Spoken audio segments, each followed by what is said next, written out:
We're at the second chapter, and right now, I guess I'm stuck in my throat.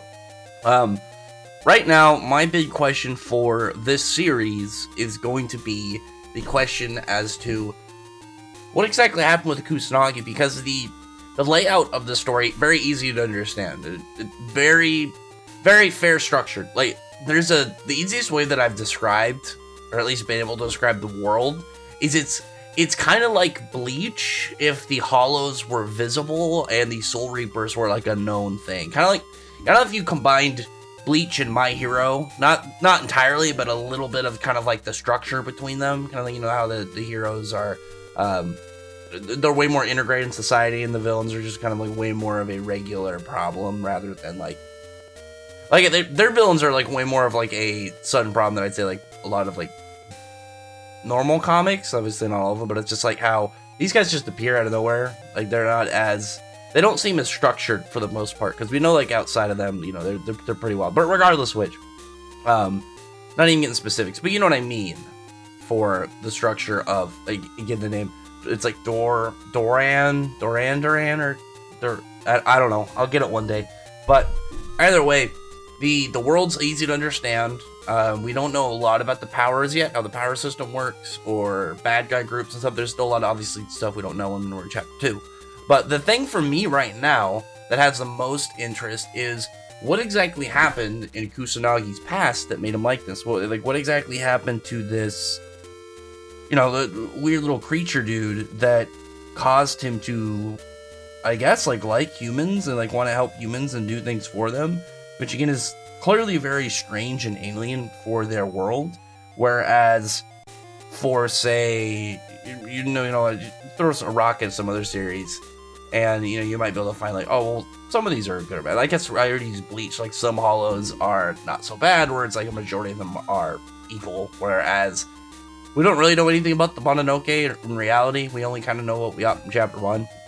But clearly Kusanagi is trying to help people. I wonder if, like, maybe it's like he's a Mononoke, and like maybe the Mononoke, well, he is Mononoke, but you know what I mean? Like, maybe it's like for their society, they have something similar to humans, and it's like they've just decided they're at war with humans and don't like him, whereas maybe he's like one of the ones that are for humanity. Like, I can see like maybe within their species there's like a fringe group of just like a handful of them that are alright with humans, and maybe Kusanagi just really wants to help them, out, because, you know, whatever happening in his backstory that would, you know, result into him liking a human. You know, maybe one saved him at some point, or they just kind of bonded or got along, or maybe he just has like a conscience of like, yeah, we probably shouldn't go around murdering and eating people. Maybe he wants to have peace, because like the only way that they can really ever have peace is if they first off stop causing like mass killings of humans and stuff. Because there's like that part at the end of the first chapter where that one Mononoke that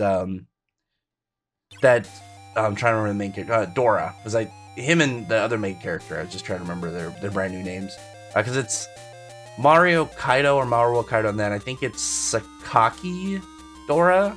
I don't remember off the top of my head, but I just remember because somebody like brought up it's like 2 One Piece characters have this name, so it's like, oh, well, at least that'll help me. I don't remember. I don't know if it's a coincidence or maybe the authors just wanted to do that, but right now with like the whole structure, like the story itself, even in chapter 2 was very straightforward. It was very, I don't want to say standard, but it was very kind of regular, what you'd expect from a chapter 2.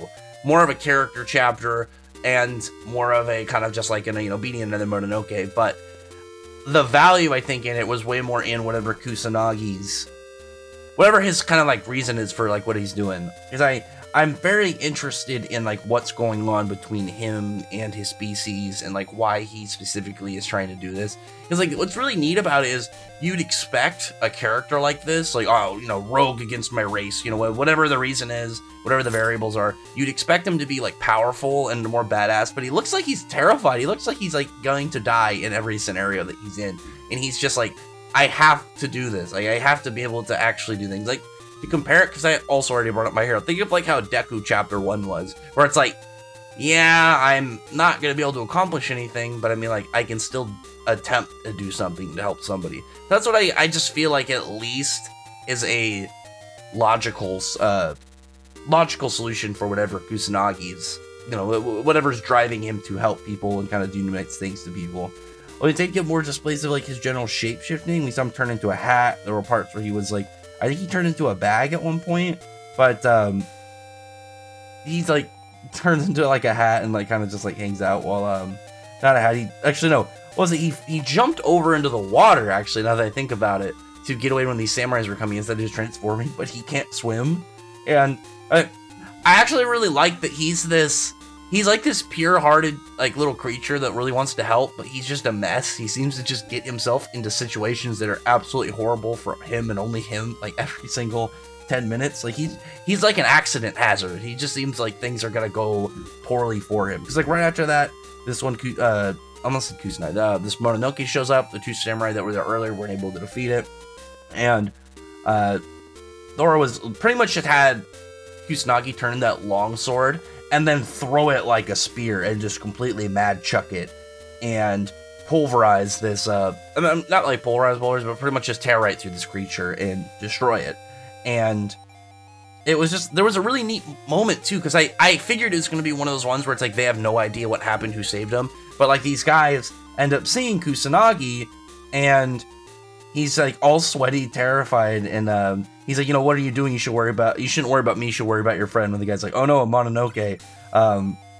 And like it was weird because I didn't think they were gonna have like a moment like this for like another character seeing like you know, there are friendly Mononoke, even if it seems to be really rare or maybe like the only one. It's still like an existence of, yeah, this one's not so bad. So it's like you can't. At that point, you'd start to question, like, are they actually all, like, just raw evil? Like, what's going on? Because it obviously would make it way more complicated for these guys to even do their job. Like, you know, defeat these Mononoke if just the idea that they're all bad is, like, put up to really be tested. If there is one that's, like, outright trying to help you, and you'd wonder, like, what about other ones? Like, what are the scenarios for them? There's definitely some stuff in there that, you know, like holds more complicated outcomes for like for these guys in their jobs if they end up kind of like seeing more about like this side of things. Because even Dora, when he's running away and they're like asking about him and he's like, you know, this is a good Mononoke. So it's like he's outright confirming it on top of like them seeing this character. So these two random side characters, maybe they'll show up and they'll be you know, recurring side characters, I guess. But they now know the main character has a Mononoke, and he's apparently a good Mononoke, but it's like, they have the information that he has one, so it's like, they now hold story relevance for this information that they now hold, rather.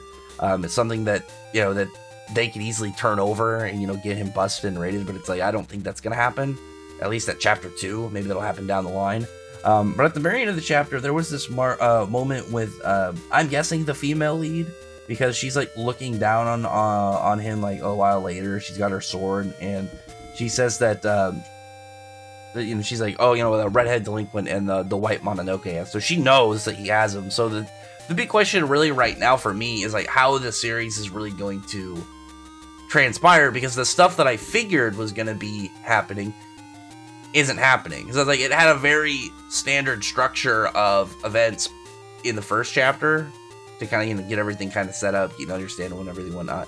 But it's like everything after that so far, I mean, it's only chapter 2, but it's like it has been surprising at just kind of like some of the decisions. Again, like these characters already knowing the main character has the Mononoke. They know now that there's at least one good one. Again, assuming this is the female lead, she knows as well and she's after him. So it's like, I didn't think characters were going to find out already, so it's like, it's gonna be really weird. It's kind of like how Undead Unluck was at the very start. It's like, yeah, well, no, we're gonna join the organization, you know, antagonist group. It's actually the good guy group.